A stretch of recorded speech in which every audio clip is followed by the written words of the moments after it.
Hey everybody, this is Clint Macro, Vice President of Firearms Owners Against Crime Institute for Legal, Legislative, and Educational Action. It's that time of year again that I'm cycling out my carry ammo. I recommend that you cycle out your carry ammo at least once a year and maybe once a season if you carry that ammunition religiously and you're sweating on it and it's getting fogged up when you're walking in and out of the cold. If you wear glasses and your glasses fog up when you come inside the house, your ammo is fogging up too.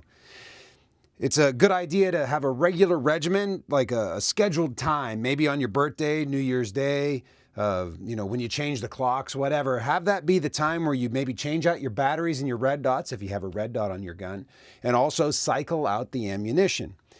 You want to make sure that you get a good contract ammunition. That's what I recommend. Something that law enforcement uses. One, that's good because you can articulate reasonableness, because if LE's using it, it's good for me to use too. There's lots and lots of data. The FBI keeps track of immense amounts of data for contract ammunition. But also, it's some of the best performing stuff that's been tested, tried, true, and trusted. So you want to make sure that when you press the trigger, if you have no other choice but to use this level of force to defend yourself, you want your gun to go bang when you want it to. Now, once you cycle it out, put in the new ammo and then take the old ammo out and put it in your training bag. Take that ammunition and train with it. See how it performs. It's going to perform differently than your cheap practice ammunition. And, if you happen to have the ability to do so at your range, you can make fake walls out of pieces of plywood or drywall, and you can kind of see what your ammunition might do if it went into one of the walls of your house, which is kind of a really educational way to decide on maybe how you lay your home defense plan out.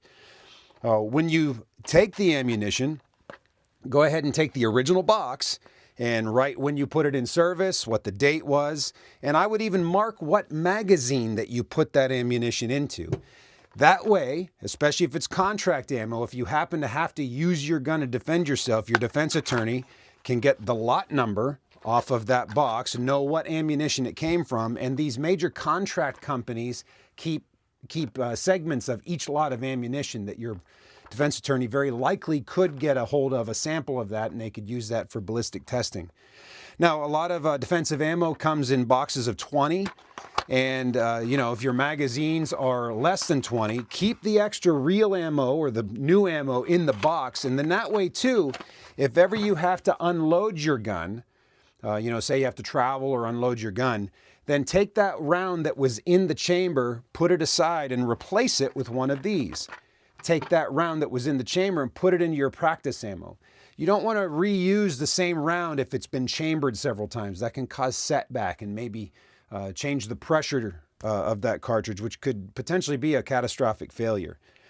So write down the date on your box and write down what magazine you're using. If you get a little engraver, or you can take a knife tip and you can kind of scratch a number on that magazine so you can know what magazine it is. It correlates back to the original box. And then come the new year, or whenever your cycle time is up, you can then just put the ammo back in the original box, say when it was recycled, and throw it into your training bag. Make sure you maintain your firearm. If you don't clean it all the time, or if you haven't shot it in a while, take it out at periods and clean it too. Make sure it's well lubricated and clean. Of course, make sure there's no ammunition around when you clean your firearm. That's a really good safety tip. So anyhow, if you need to know more information, please contact us. Go to the website. We have lots of information there. Check out one of our defensive seminars or any of the seminars that we might offer over the course of the year.